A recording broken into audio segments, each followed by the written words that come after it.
C'est en 43, en septembre 43, je faisais partie du 22e transport et je venais d'être soi-disant libéré de la prison de Saint-Gilles où j'avais passé 3 mois sous les interrogatoires et les sorties périodiques pour pouvoir m'interroger plus à l'aise parce que dans l'enceinte de la prison, je ne peux pas dire que j'ai subi des sévices, en dehors du fait que j'étais au fond isolé, c'est-à-dire que j'étais en cellule seul. De là, on m'a mené immédiatement à la Gestapo, et de la Gestapo à Malines, à la caserne d'Ossem, où il y avait une prison à la caserne d'Ossem, dans les sous-sols. Et là, j'ai pu assister aux grandes rafles qui ont précédé le départ du 22e transport, qui comprenait à peu près 1450 personnes, et femmes, enfants, vieillards, jeunes, vieux, enfin, tout était enfourné là-dedans. Et les précautions avaient été bien prises, puisqu'il y avait eu le 20e transport avait été attaqué par les partisans armés.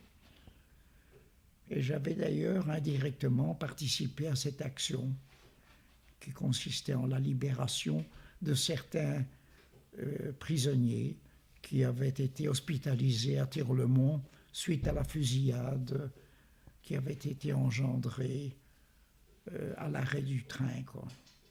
Mais moi, je suis rentré en Belgique pour faire de la résistance.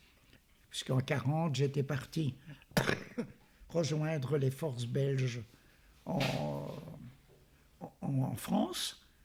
Et j'avais abouti dans un village là, près du pont du Gard, à Montaran. Et de là, quand il y a eu l'appel de Gaulle, j'ai décidé de rejoindre l'Angleterre. Je me faisais chaque fois arrêter par la gendarmerie française, qui me remettait dans un autre camp, dont je m'évadais de nouveau. Et finalement, je suis arrivé à Vichy, où mes parents s'étaient réfugiés. Et avec mes parents, nous avons décidé de rentrer en Belgique. Ça devenait facile. C'était les Allemands qui organisaient les rapatriements. Mais là, à Vichy, je désirais surtout rejoindre l'armée belge, quoi, le gouvernement belge, qui lui était parti à Londres. Et c'est Paul-Henri Spaak, qui était ministre des Affaires étrangères et que j'ai rencontré à Vichy, qui m'a demandé de partir en Belgique pour y organiser la résistance. Enfin, je suis rentré et j'ai commencé immédiatement à créer des cellules au sein de l'ULB, dont j'étais arrivé justement à l'Université libre de Bruxelles en philosophie et lettres préparatoires au droit, et que j'ai réussi pratiquement la première année. Et puis l'année suivante, malheureusement, heureusement, c'est un fait de résistance qui est unique en Europe. C'est la seule université qui a décidé de fermer l'université pour ne pas répondre aux exigences des Allemands. Et là, j'ai commencé alors à organiser des cours clandestins en coopération avec la ville de Bruxelles. Et j'ai rejoint les partisans armés, l'armée belge des partisans, où j'ai milité très rapidement. J'ai eu de l'avancement parce que ça allait très vite. On se faisait abattre aux résistants ou bien on se faisait arrêter. Donc j'ai eu de l'avancement rapide jusqu'au moment où je me suis fait moi-même arrêter. Et ce n'est qu'après la guerre, quand j'ai été au procès de celui qui m'a arrêté, que j'ai appris qu'on m'avait pris pour un autre. Enfin bon. Et comme j'avais un tas de documents sur moi et de preuves, etc., j'avais tout attribué au fait que je faisais du marché noir de manière à ne dénoncer personne et à n'embrigader personne. Personne n'est tombé à cause de moi. Et finalement, ça m'a sans doute peut-être sauvé la vie, parce que la plupart des camarades qui ont été arrêtés en même temps, au même moment, c'est-à-dire en juin 1943, ont été fusillés après un procès factice. Ils sont au tir national. Alors finalement, la déportation m'a sauvé la vie, si on peut dire. Il y a une ironie du sort, comme ça, qui veut. Et la suprême ironie du sort, c'est de m'avoir prolongé jusque maintenant, hein, puisque après tout ce que j'ai vécu, après tout ce que j'ai eu comme vie, eh bien, j'ai quand même 92 ans maintenant, hein, et je suis encore toujours vivant, et je suis encore toujours actif, et j'ai surtout eu le bonheur de pouvoir créer une fondation, hein, qui est issue de l'amicale des rescapés d'Auschwitz, camp et prison de Silésie, dont je suis devenu le président quand elle a été dissoute pour devenir l'amicale d'Auschwitz. Et l'amicale d'Auschwitz, elle, en 78, a décidé de se transformer en fondation. Et ça, c'était pour perpétuer la mémoire. Et c'est notre but suprême, c'est de perpétuer la mémoire. Malheureusement, j'ai perdu mes parents qui ont essayé de rejoindre la Suisse et qui se sont fait arrêter à la frontière et déportés à Auschwitz. Et j'ai appris qu'ils avaient été gazés immédiatement et brûlés immédiatement. C'était aussi une grande plaie chez moi parce que c'était moi qui leur avais procuré leurs papiers d'identité pour partir. Et c'est un réseau qui s'est fait, au fond, prendre entre-temps. Et ils ont trouvé les identités de tous les gens. Et je me sens toujours coupable un petit peu. J'aurais mieux fait de les cacher en Belgique. Enfin, ça aurait été... Tous ceux que j'ai œuvré pour les cacher en Belgique ont été sauvés. Seuls mes parents ont été les victimes. Et j'en suis toujours pas remis. Parce que plus j'avance en âge et plus j'en souffre. Mon père avait insisté toujours pour que je sache bricoler un petit peu l'horlogerie et je crois que je lui dois aussi une partie de ma renaissance. C'est le fait que même au camp, quand je travaillais à la mine, les mineurs me donnaient leurs montres à réparer, à nettoyer, au fond, en fait, ce que je savais faire. Et je leur faisais des rhabillages et ça me donnait du pain en plus que je partageais avec des camarades. On avait formé un groupuscule comme ça au sein de notre bloc même et on partageait tout ce qu'on organisait. À ce moment-là, ça s'appelait organiser. C'est se faire des extras, quoi. Mais pas aux dépens de son camarade. Il était interdit de voler la nourriture d'un de ses compagnons parce que c'était le condamner à mort que de lui prendre son bout de pain ou de lui voler sa soupe. C'est indéfendable. Et quand on attrapait quelqu'un à le faire, on le massacrait. Et à juste titre. J'ai même vécu des moments assez durs parce que je me suis toujours refusé à dénoncer les autres. Un jour, l'incident, nous étions de corvée avec un de mes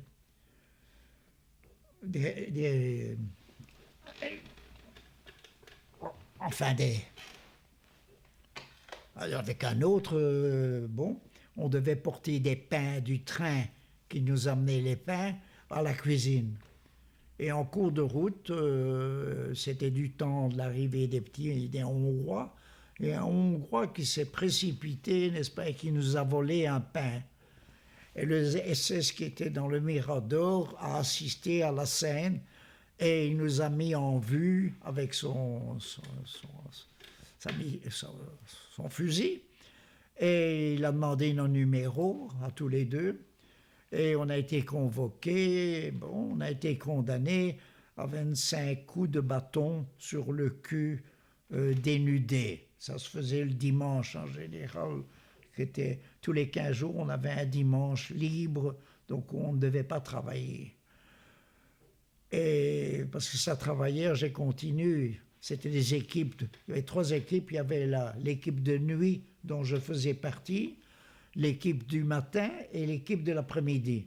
Et ça se relayait tout le temps, il fallait absolument. Donc les mines étaient exploitées sans arrêt. Et ce dimanche-là, donc, on voulait absolument que j'avais été convoqué par les SS et on m'avait demandé de montrer, de désigner celui qui avait volé le pain. Je lui ai dit, moi, je ne le connais pas, je ne sais pas, donc j'ai continuellement nié le fait.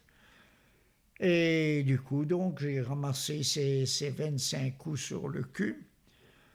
Et comme j'avais vraiment décidé de résister, c'était la résistance, je me suis refusé de crier et de pleurer. Ce que les autres faisaient en général, et ça radoucissait leur sort.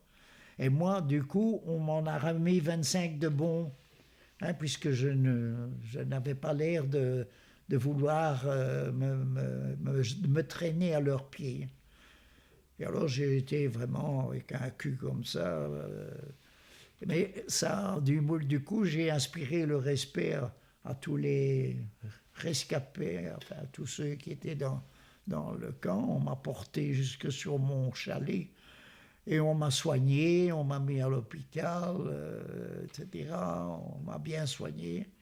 Et puis on avait fait ma réputation. Du coup, je n'avais pas dénoncé, j'avais refusé de parler, donc c'était très important. C'est comme un jour, il y avait une piscine qui avait été construite au milieu du camp en cas d'incendie, si on était bombardé, qu'on puisse éteindre l'incendie. C'était des baraques en bois. Et il y avait cette piscine. Et sur le long de cette piscine, il y avait un musulman. Je ne sais pas si vous savez ce que ça veut dire. On appelait musulman, c'était des gens qui étaient vraiment au bout de leur rouleau et qui flottaient dans leurs vêtements.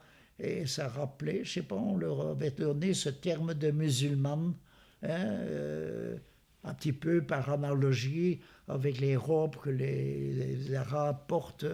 Bon. Et il flottait. Et il y avait le chef SS là, qui se promenait avec son chien le long de la piscine. Le gars, il était assis sur le bord de la piscine. Et au moment où il est passé devant lui, au lieu de se mettre debout, comme il aurait dû, et enlever son mutz, il ne l'a pas fait. Il était vraiment dans les vapes. Alors le SS l'a poussé dans la piscine. Et il se noyait, quoi. Et comme moi j'étais excellent nageur, j'ai immédiatement plongé et j'ai été le ramener à bord. Et le SS a fait semblant de pas il a continué son chemin, mais je lui ai quand même sauvé la vie à notre musulman. Et après ça, je l'ai d'ailleurs pris sous ma protection et il pouvait bénéficier tous les jours d'une soupe dans notre groupe, enfin. Bon. Il y a d'ailleurs eu à plusieurs reprises des tentatives d'évasion et qui se sont toutes, sauf une, soldées dans des pendaisons. Ils ont été dénoncés par leurs propres membres, par l'un ou l'autre de leurs propres membres. Et ils ont été pendus. C'était chaque fois des cérémonies où on avait droit à une boulette de viande en plus que de la soupe traditionnelle qu'on recevait, des rations, quoi. Ils gelaient à pierre fendre, c'était au mois de janvier, vous imaginez, je ne sais pas si vous êtes déjà allé à Auschwitz, au mois de janvier, c'est à ce moment-là qu'il faut aller visiter Auschwitz, et les camps environnants, quand il y a des moins 27 degrés et 1,50 m de neige. Bon. Et alors, c'était aussi le même truc, c'était un officier SS là, qui passait devant un attroupement c'était vers la fin c'était à la fin de l'hiver 44, quoi. 43-44. C'était bon. Et il y avait un attroupement de Häftlinge, quoi, des détenus. Et il y en a un qui n'a pas eu la présence d'esprit de se mettre à l'ordre, hein, comme il fallait le faire, et d'enlever son mutz en le claquant bien fort sur sa cuisse. Et alors on a obligé les autres à l'arroser. Et on a vu cet homme qui gelait sur place. Enfin, c'était vraiment affreux. Parce que c'est tellement horrible quand on voit que le type qui gèle et dont les artères et les veines, tout ça, ça gèle et ça gicle. Vous savez, les films d'horreur, c'est quelque chose d'effrayant. Je suis un des rares qui n'ait pas fait les marches de la mort. Je me suis refusé à faire les marches de la mort. Quand on a mobilisé tout le camp pour partir sur les routes, il y avait moins 30 degrés et il y avait 1,50 m de neige. Moi, j'ai dit je ne survivrai pas à des marches dans des conditions pareilles. Et je m'étais fait porter malade au Revire, donc à l'infirmerie du camp.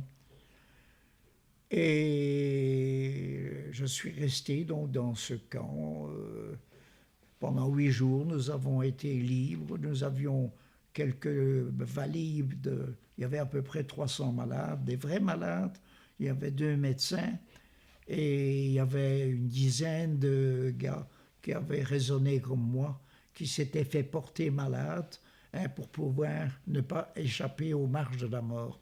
Mais on nous avait prévenu qu'on prenait des gros risques, et effectivement, ces risques se sont réalisés, puisque j'ai pu, moi je suis encore vivant par miracle, parce que 8 jours après, il y avait une patrouille allemande, vraisemblablement de SS allemands, tout de blanc vêtus, c'est bon, qui sont revenus dans le camp et qui ont fait sortir tous les malades des blocs, les 300 malades qui y étaient restés, et dont j'y étais.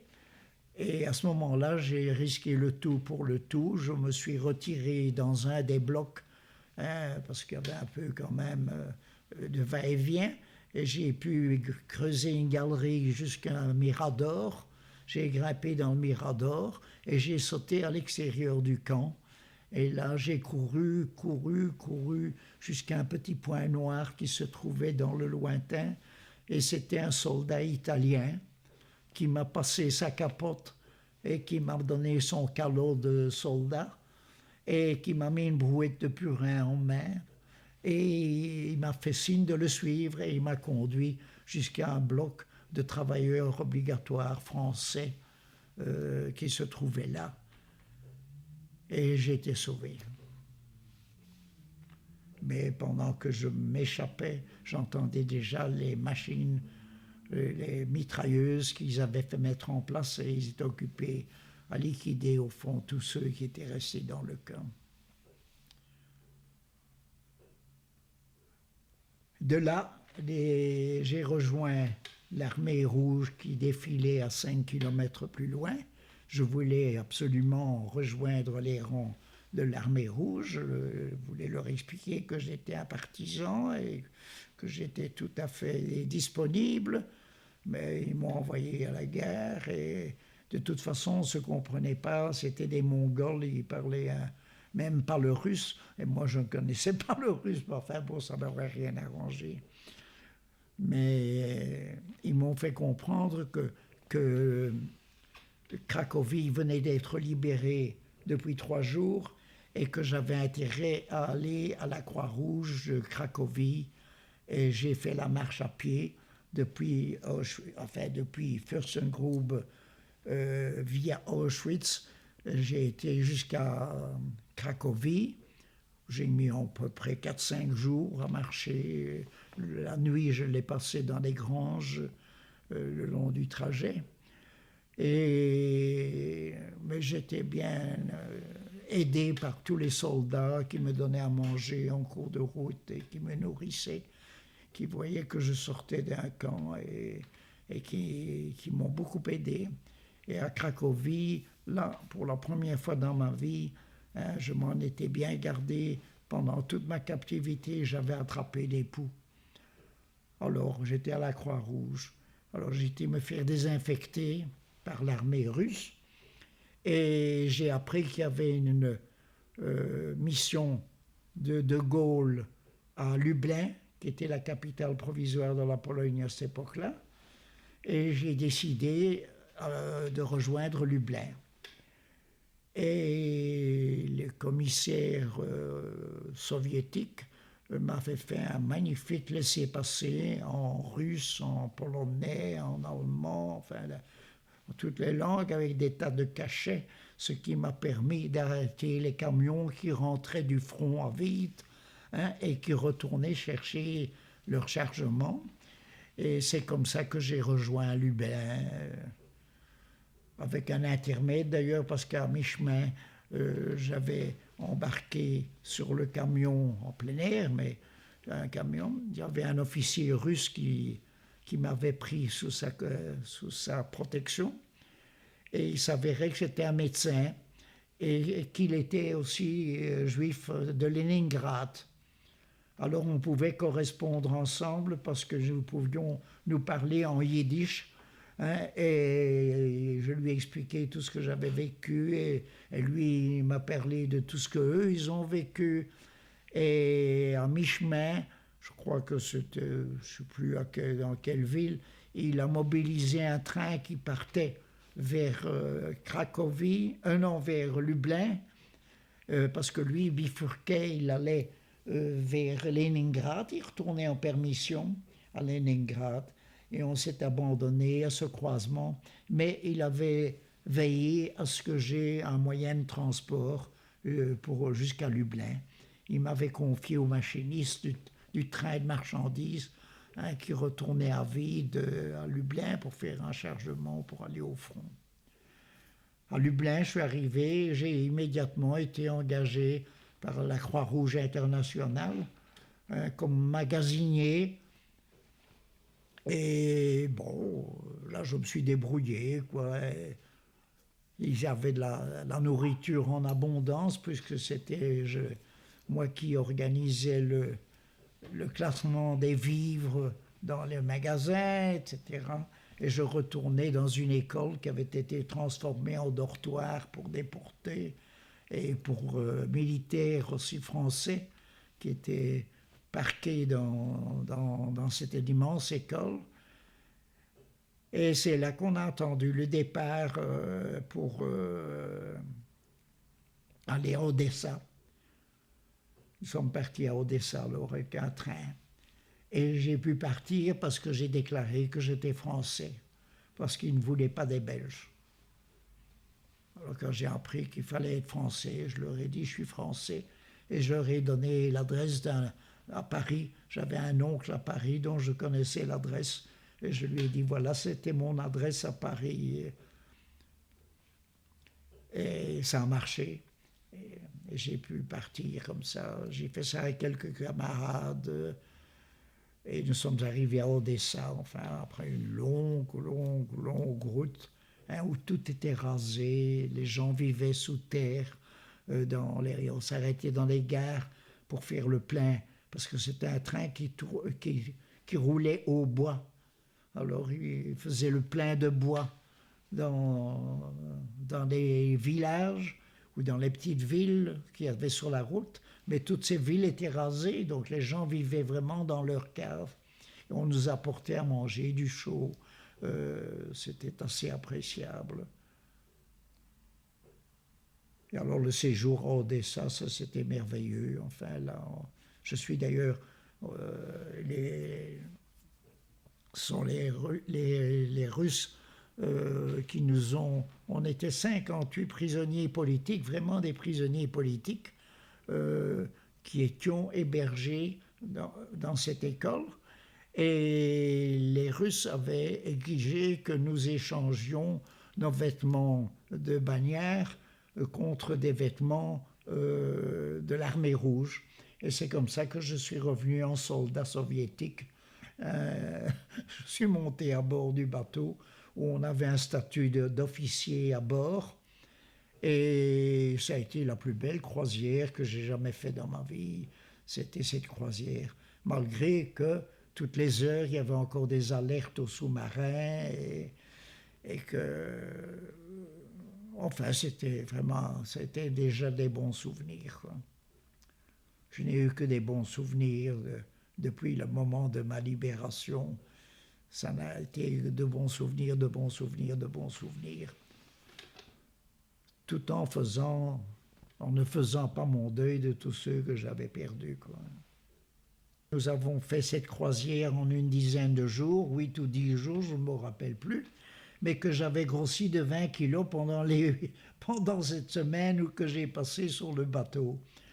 Parce qu'un ami que j'avais, c'était Maurice Goldstein, hein, et moi, nous étions les seuls à ne pas avoir le mal de mer à bord. Alors on raflait tout ce qu'il y avait dans le mess des officiers. On avait des grands sacs de marins, on remplissait ça de la nourriture que les autres ne mangeaient pas. Nous, on se gavait avec cette nourriture, et comme il y en avait quand même beaucoup trop, nous descendions dans les cales où étaient parqués les soldats, les militaires français. Il y avait 5000 militaires français qui avaient été libérés des Stalacs, hein, et qui étaient ramenés sur le même bateau, enfin, qui était un bateau anglais. Donc l'esprit de résistance est une chose qui se perpétue, même dans les pires conditions.